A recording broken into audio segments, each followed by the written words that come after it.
بسم اللہ الرحمن الرحیم۔ تو بریک سے پہلے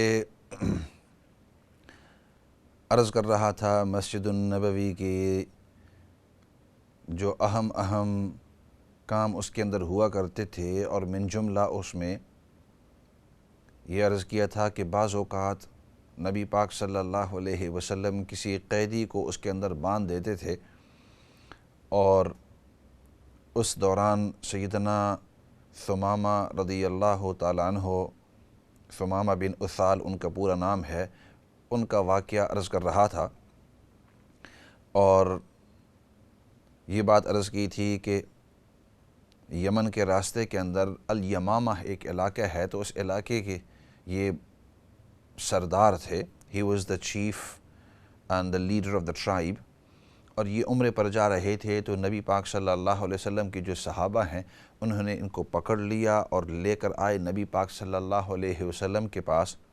آپ صلی اللہ علیہ وسلم نے حکم دیا کہ ان کو باندھ دو، کیونکہ ان کے جو خاندان والے ہیں اور ان کی لیڈرشپ کے ماتحت بہت سارے ہمارے جو صحابہ ہیں وہ شہید بھی کیے گئے، اور اسی طریقے سے ہمارے یہاں سے جو بزنس کے طور پر یا تجارت کے طور پر جو لوگ جاتے ہیں ان کو تجارت کرنے نہیں دیتے، ان سے سامان لے لیتے ہیں وغیرہ، بڑا ظلم کرتے ہیں۔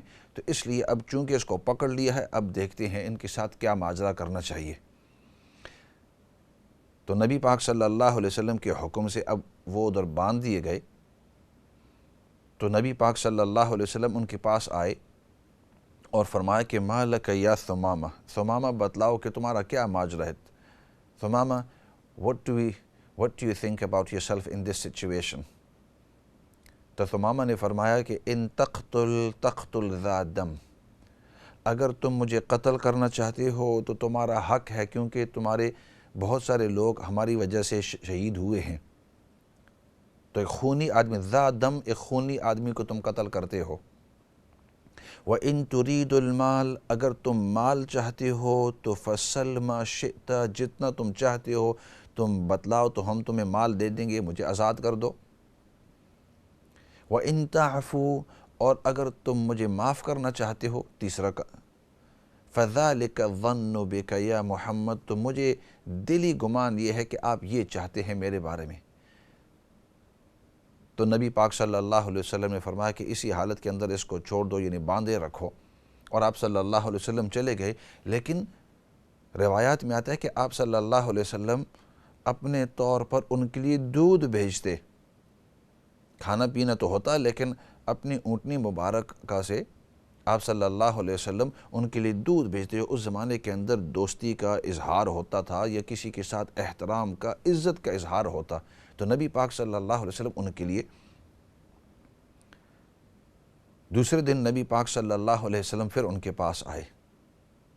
ایسے کرتے ہیں، کچھ کالز آئے ہوئے ہیں، ان کالز کا بھی حق ہے، تو پھر واقعے کو تو آدمی بعد میں بھی کر سکتا ہے۔ کال کی طرف جاتے ہیں جی۔ السلام علیکم ورحمۃ اللہ وبرکاتہ۔ وعلیکم السلام ورحمۃ اللہ وبرکاتہ۔ مولانا صاحب، میرے دو کوشچن ہیں۔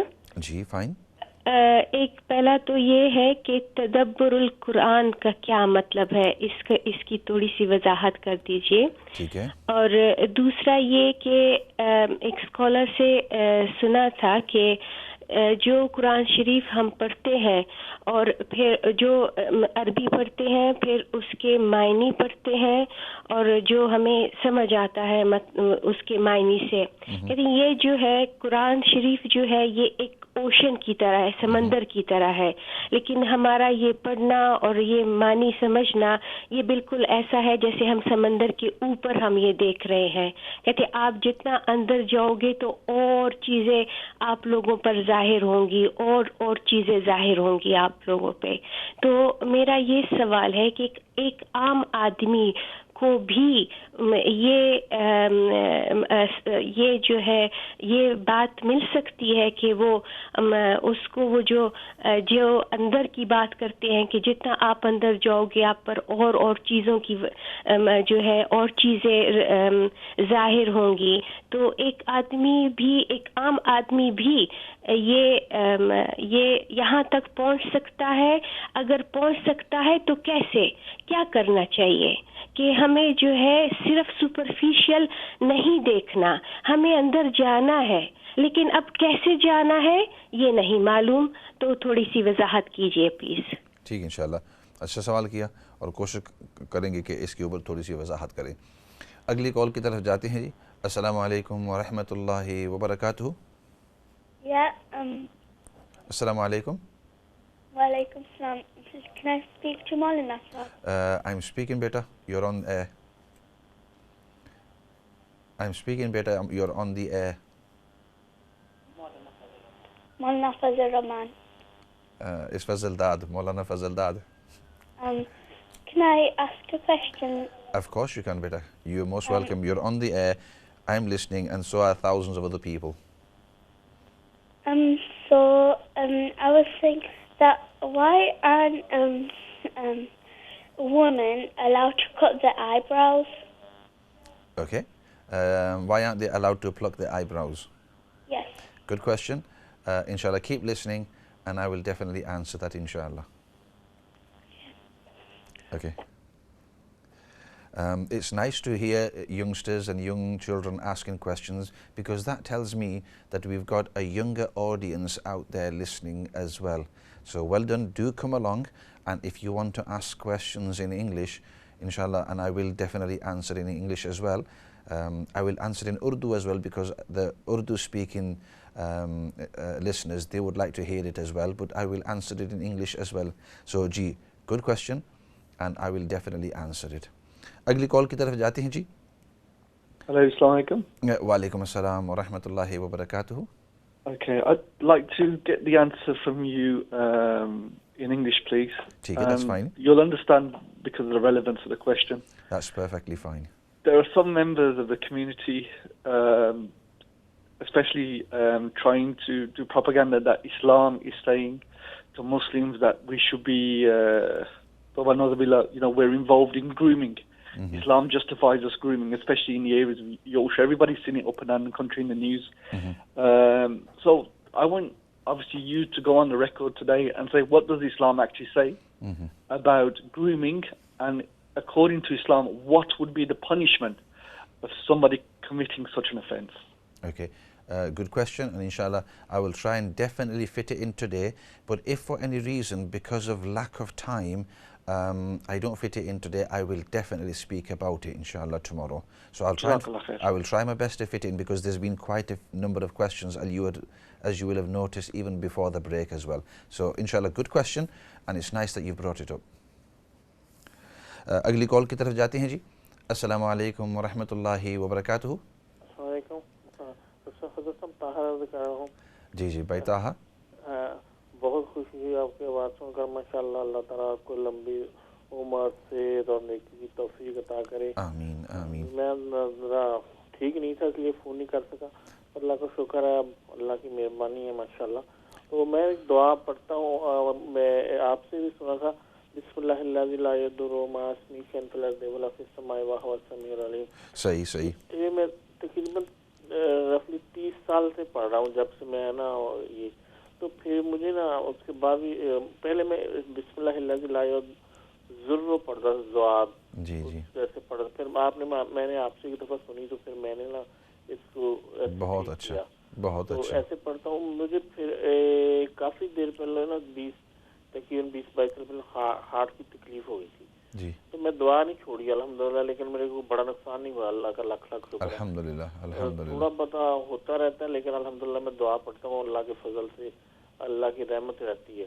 جزاک اللہ, ماشاءاللہ بہت اچھا. میں یہ دعا میں نے کبھی چھوڑی نہیں. بہت اچھا. میں نے سنا تھا, لیکن میرے لیے دعا کرے, اللہ تعالیٰ مجھے صحت مکمل عطا کرے. آمین. اللہ تعالیٰ آپ کو بھی کے لیے دعا کریں ضرور. سب سے اللہ تعالیٰ اپنی رحمتیں فرمائیں.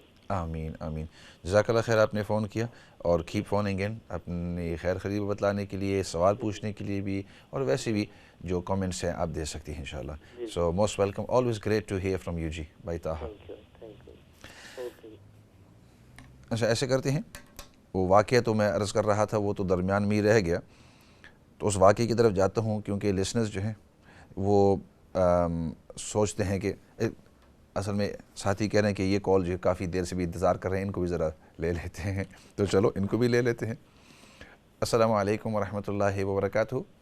وعلیکم السلام ورحمۃ اللہ وبرکاتہ. میں نے سوال یہ ہے کہ گھر میں پڑھتی ہوتی ہوں درود پاک یا قرآن پاک پڑھتی ہوں تے ٹی وی وچ بچے لاندے نا تے اون کتے بالکل کدے تساں غور کیتی سی کتے آ جاندے نے جی کدے اور کچھ جانور آ جائے پر میں کتیاں تی وہی اچھا نہ سمجھدی تے وہ بہت آ جاندے نے تے پھر او کے خیال ہے تساں دا کہ اچھے یا نہیں بھائی. یہ کتے کدھر آنے؟ کتے ٹی وی وچ. اچھا اچھا اچھا اچھا ٹی وی وچ بچے لاندے نا ٹی وی میں تے چلو نہ تکیا اندر وچ پڑھدے ہوئی رہنا تے او سامنے بالکل ہی کتے آ جاندے نا اس طرح سامنے کدے وہ ٹٹیس وغیرہ کردے رہندے نا. یا اللہ توبہ. وہ منو اچھے نہیں لگدے تو پھر میں کہ بھی پوچھوں تے صحیح بھی کی خیال ہے تساں دا. اچھا چلو ٹھیک ہے انشاءاللہ. ٹھیک ہے اللہ حافظ. اللہ نوالے. اچھا یہ ہمارے بڑی بھی ہوتی ہیں تو بڑا اچھا ہوتا ہے ان کو سنتے ہی. ان کی اپنی اپنی ایک انداز ہوتا ہے بات کرنے کا. یہ جو ہمارے بڑی بوڑھی جو ہوتی ہیں. اچھا سوال میں عرض کر رہا تھا کہ سوالات کافی آئے ہیں, اچھے سوال بھی ہیں اور واقعہ بھی میں نے شروع کیا تھا. اب سوچ رہا ہوں کہ واقعہ کو پہلے پورا کروں کیونکہ لسنرز وہ اس کی طرف دیکھ رہے ہیں اور دوسری طرف دیکھ رہا ہوں کہ سائل ہیں. ایسے کرتے ہیں واقعہ کو کل تک یا بعد تک چھوڑ دیتے ہیں. سوال جو آئے ہیں ان کا حق پہلے ہے میں بعد میں بھی اس کو واقعیت کو پورا کر سکتا ہوں. تو آپ نے یہ پوچھا کہ سنت اور نفل کے درمیان کیا فرق ہے. ٹیکنیکلی جو ہے دو قسم کی سنتیں ہیں, ایک سنت مؤکدہ اور ایک سنت غیر مؤکدہ. سنت مؤکدہ اس سنت کو کہتے ہیں کہ جس کے اوپر نبی پاک صلی اللہ علیہ وسلم نے یعنی تاکید کی ہو, بار بار پڑھا ہو. The Prophet صلی اللہ علیہ وسلم was consistent with this sunnah. تو فار ایگزامپل جو ظہر سے پہلی 4 سنتیں ہیں وہ مؤکدہ ہیں, آپ صلی اللہ علیہ وسلم اس کو نہیں چھوڑا کرتے تھے. ظہر کے بعد جو سنتیں ہیں اس کو نبی پاک صلی اللہ علیہ وسلم نہیں چھوڑا کرتے تھے. یہ سنت مؤکدہ ہیں, ان کے بڑی تاکید آئی ہے اور ان کے فضائل بھی بہت آئے ہوئے ہیں. تو ایک تو وہ سنت مؤکدہ اور ایک سنت غیر مؤکدہ. جیسے مثال کے طور پر عصر سے پہلے جو 4 سنتیں ہیں یا عصر سے پہلے اگر آپ 2 سنت پڑھنا چاہتے ہیں تو وہ سنت غیر مؤکدہ. مؤکدہ اور غیر مؤکدہ مطلب مؤکد جس کی تاکید آئی ہوئی ہو, غیر مؤکد جس کی تاکید نہ آئی ہو. تو جس کی نبی پاک صلی اللہ علیہ وسلم نے زیادہ تاکید کی ہو اس کو سنت مؤکدہ کہتے ہیں, جس کی تاکید نہ کی ہو اس کو سنت غیر مؤکدہ. اور جس کو نبی پاک صلی اللہ علیہ وسلم نے جس کی تاکید نہیں کی, کبھی پڑھتے تھے کبھی نہیں پڑھتے تھے کبھی چھوڑ دیتے تھے, تو آپ صلی اللہ علیہ وسلم اس کو غیر مؤکدہ بھی کہہ سکتے ہیں اور اس کو نفل بھی کہہ سکتے ہیں.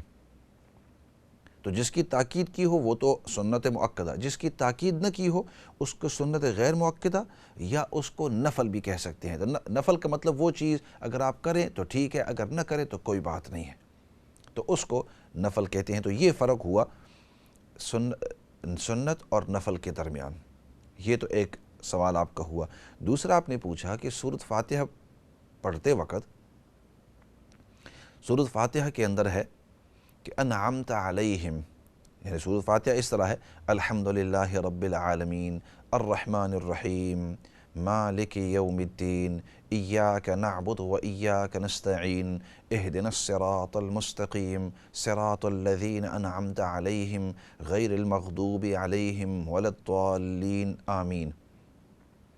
اب سوال آپ نے تو مختصر کیا لیکن یہ پوری تفصیل اس لیے کرنی ہوگی کیونکہ بہت سارے لسنرز کو پتہ نہیں ہوگا کہ آپ کا سوال, کیونکہ یہ بڑا علمی سوال ہے. لگتے ہیں کہ جس نے یہ سوال کیا ہے وہ علمی انداز کے اندر بات کر رہے ہیں اور جس کو علم کی یا پڑھائی وغیرہ کی کتابوں کی بیک گراؤنڈ ہے, تفسیر کی بیک گراؤنڈ ہے اس کو, تو ہو سکتا ہے کسی عالم سے یہ سوال, بعض اوقات علماء کسی کو کہہ دیتے ہیں کہ آپ یہ سوال کرنا. تو سوال اس انداز میں, اب پہلا ترجمہ سن لیں کہ الحمدللہ رب العالمین, تمام تر تعریفیں اللہ ہی کے لیے ہیں جو تمام جہانوں کا رب ہے. یہ پہلی آیت. الرحمن الرحیم, بہت ہی مہربان بہت ہی رحم کرنے والا. مالک یوم الدین, قیامت کے دن بدلے والے دن کا مالک. ایاک نعبد و ایاک نستعین, تیری ہی عبادت کرتے ہیں اور تجھ ہی سے ہم مدد طلب کرتے ہیں۔ اہدنا الصراط المستقیم، تو ہمیں سیدھے راستے کی رہنمائی فرما، ہدایت دے دے۔ صراط الذین انعمت علیہم، ان لوگوں کا راستہ جن پر تو نے انعام کیا ہے، ان لوگوں کا راستہ جن پر تو نے انعام کیا ہے۔ غیر المغضوب علیہم ولا الضالین، یا اللہ ان لوگوں کا راستہ نہیں جن پر تیرا غصہ اترا ہو یا جن کو تو نے راستے سے بھٹکایا ہو، راستے سے ہٹا دیا، ان لوگوں کا راستہ ہمیں نہ دینا، ان لوگوں کے راستے سے ہمیں دور رکھنا۔ اب یہاں جو سورۃ فاتحہ کے اندر جو دعا آپ کر رہے ہیں کہ صراط الذین انعمت علیہم، یا اللہ ہمیں ان لوگوں کا راستہ نصیب کر، ان لوگوں کے راستے پر چلا جن پر تو نے انعام کیا ہے، تو آپ نے پوچھا کہ صحابہ اکرام جب یہ دعا کیا کرتے تھے تو وہ کن لوگوں کا راستہ مانگ رہے تھے؟ جب آپ نے کہا کہ یا اللہ جن پر تو نے انعام کیا، تو انعام والے کون لوگ ہیں؟ تو اس کا جواب یہ ہے کہ اللہ رب العزت نے دوسری آیت کے اندر انعم اللہ علیہم من النبیین والصدیقین والشہداء والصالحین، اللہ رب العزت نے دوسری آیت کے اندر ہمیں بتلا دیا ہے کہ یہ جو لوگ جن پر میں نے انعام کیا ہے وہ کون کون لوگ ہیں۔ فرمایا من النبیین، انبیاء علیہم السلام کا راستہ، والصدیقین، اور جو صدیق قسم کے لوگ ہیں۔ انبیاء کے بعد جو درجہ ہوتا ہے، انبیاء کے درجے تو کوئی مخلوق میں سے کوئی نہیں پہنچ سکتا، نبی کا درجہ ہی سب سے اونچا درجہ ہوتا ہے، لیکن انبیاء کے بعد جو درجہ ہے وہ صدیقین۔ تو فرمایا کہ من النبیین والصدیقین، صدیقین کا راستہ یا اللہ ہمیں نصیب فرما، والشہداء، اور جو شہید ہیں، کیونکہ شہید کا بھی بہت ہی اونچا درجہ ہے، یا اللہ شہید کا درجہ نصیب فرما، والصالحین، اور تیرے جو سب سے جو نیک لوگ ہیں، یا اللہ ان نیک لوگوں کا راستہ تو ہمیں نصیب فرما۔ تو وہ جو لوگ دعا کرتے تھے یا اللہ ہمیں انعام والے لوگوں کا، تو انعام والے یہ چار قسم کے لوگ ہیں۔ آج بھی جب ہم دعا کرتے ہیں سورۃ فاتحہ کے اندر تو ہماری بھی یہی دعا ہوتی ہے کہ یا اللہ نبیوں کا راستہ، صدیقین کا راستہ، شہداء کا راستہ اور صالحین کا راستہ۔ اور پھر اس کے بعد آپ نے پوچھا کہ حالت سجدے کے اندر ہم دعائیں کر سکتے ہیں، تو آف کورس آپ کر سکتے ہیں، بشرطے کہ وہ دعائیں جو قرآن کے اندر اور احادیث مبارکہ کے اندر ہوں۔ اپنی زبان کے اندر تو آف کورس نہیں کر سکتے کیونکہ اس سے تو نماز ٹوٹ جائے گی، لیکن عربی کے اندر اور وہ دعائیں جو قرآن کے اندر اور جو احادیث مبارکہ کے اندر جو وارد ہوئی ہوں، ان دعاؤں کو اپنے سجدے کے اندر کر سکتے ہیں۔ اور پھر اس کے بعد آپ نے پوچھا کہ دعائے قنوت کے بعد بھی ہم دعائیں کر سکتے ہیں، تو اس کا جواب یہ ہے کہ آف کورس آپ کر سکتے ہیں۔ اگین وہ دعائیں جو قرآن کے اندر اور سنت کے اندر، قرآن کے اندر احادیث کے اندر آئی ہوں، ان دعاؤں کو آپ کر سکتے ہیں۔ اب میں دیکھ رہا ہوں کہ وقت جو ہے تقریباً ختم ہو گیا ہے، so those questions that are left from today, definitely I will answer them. Beta, you asked about why eyebrows are not allowed to be plucked. Because you specifically asked, and I did say that I'm going to answer it. It's because the Prophet sallallahu alaihi wasallam has asked the ladies not to be plucking their eyes. In fact, he said, the curse of Allah be upon those women who pluck their eyebrows. So it's because of this hadith the Prophet sallallahu alaihi wasallam has prohibited it. اس نبی پاک صلی اللہ علیہ وسلم نے حدیث مبارکہ کے اندر ان عورتوں کے اوپر لعنت کی ہے کہ جو ان آئی براؤز کو پلک کرتی ہیں اور اس کو خاص فیشن وغیرہ بناتی ہیں۔ That's all we have today. You asked about the grooming. Inshallah, I will definitely speak about it tomorrow, inshallah. Time doesn't permit me now. مختصر دعا کر لیتے ہیں۔ الحمد للہ رب العالمین والصلاة والسلام علی سید الانبیاء والمرسلین محمد وآلہ وصحبہ اجمعین۔ ربنا تقبل منا انک انت السمیع العلیم وتب علینا یا مولانا انک انت التواب الرحیم۔ یا رب العالمین، نبی پاک صلی اللہ علیہ وسلم نے جتنی بھی خیر کی دعائیں مانگی ہیں، ان تمام خیر کی دعاؤں کے اندر تو ہم سب کو حصہ نصیب فرما، اور نبی پاک صلی اللہ علیہ وسلم نے جن چیزوں سے حفاظت اور پناہ مانگی ہے، یا اللہ ان تمام چیزوں سے تو ہم سب کو پناہ اور حفاظت نصیب فرما، اور سب سے بڑی بات تیری رضامندی ہے، یا اللہ دنیا اور آخرت کے اندر تو ہم سب کو اپنی رضامندی نصیب فرما۔ سبحان ربک رب العزت عما یصفون وسلام علی المرسلین والحمد للہ رب العالمین برحمتک یا ارحم الراحمین۔ میں ہوں آپ کا مخاطب مولانا فضل داد، اور اسی کے ساتھ والسلام علیکم ورحمۃ اللہ وبرکاتہ۔